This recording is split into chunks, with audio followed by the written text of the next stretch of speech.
We begin tonight with a horrific tragedy in the wake of Tropical Storm Claudette. 10 people are dead and several injured after a fiery chain reaction 18-car crash in Alabama. New images are just coming in tonight. 9 of the 10 victims were children, many traveling in a van from a girls' ranch that seeks to help vulnerable children. Cody Fox and his 9-month-old daughter were also killed. Roads were slick in the area. Officials say one of the cars appeared to hydroplane. And we have late word that the NTSB is sending a team of 10 investigators. ABC's Elwin Lopez leads us off tonight from Montgomery, Alabama.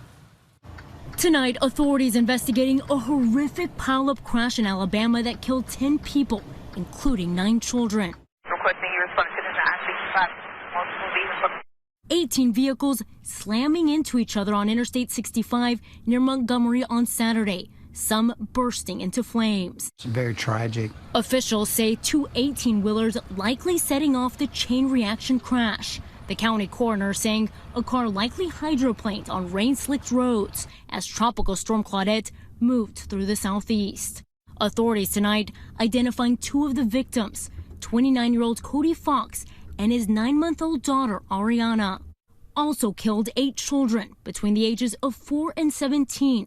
They were riding in a van from the Tallapoosa County Girls Ranch, a home that seeks to help at-risk children. They were involved in a horrific accident that words can't explain it. We had 8 fatalities and 1 survivor. Bystanders rushing in, rescuing that sole survivor, identified as Candace Gully. They were not able to get to the children due to the intensity of the heat. The smoke and the flames. Yes. Gully losing 2 of her own children, including a 4-year-old. This is such a tragedy. It's a tragedy not only for our ranches, it's not only a tragedy for Alabama, it's a national tragedy. Michael Smith, the CEO of the Alabama Sheriff's Youth Ranches, had just visited the group in Gulf Shores during their beach vacation. They all wrote me little sticky notes and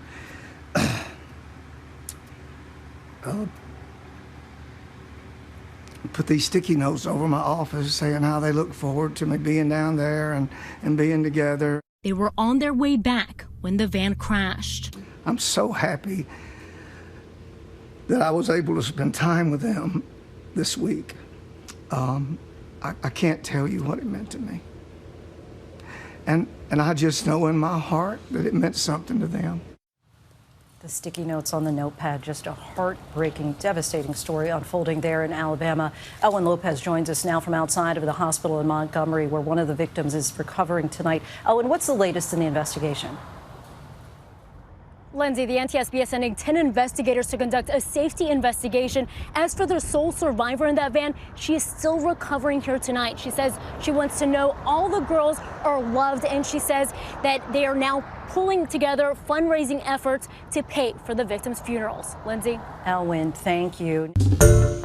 Hi, everyone. George Stephanopoulos here. Thanks for checking out the ABC News YouTube channel. If you'd like to get more videos, show highlights, and watch live event coverage, click on the right over here to subscribe to our channel. And don't forget to download the ABC News app for breaking news alerts. Thanks for watching.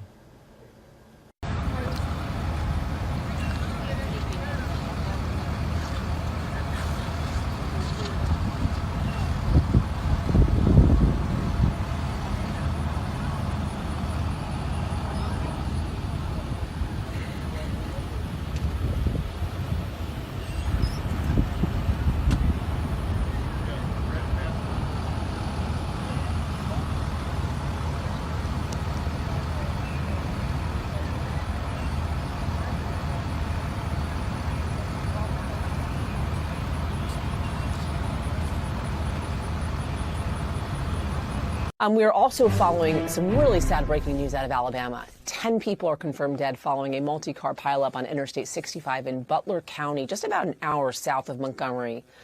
The Sheriff's Department says 9 of the victims are children. I'm joined now by Jeremy Gray, a reporter for AL.com. Jeremy, thanks for joining us on this. What more do we know about this crash and the lives that have been lost? Well, this involved multiple vehicles. We had a tropical storm, Claudette, that swept the lower part of the state yesterday, and we believe this may have been related to hydroplaning. Multiple vehicles. One was a van with a girls' ranch. There were 9 people on board, the driver, an adult. She was pulled to safety, but by a bystander. The bystander, unfortunately, was not able to get to the children because of the flames. 8 young people, ranging in ages from 4 to 17, were killed in that vehicle. 2 of them were children of the driver, and the others were, I believe, residents of the youth home, maybe a nephew or niece of the driver as well. We're still confirming that.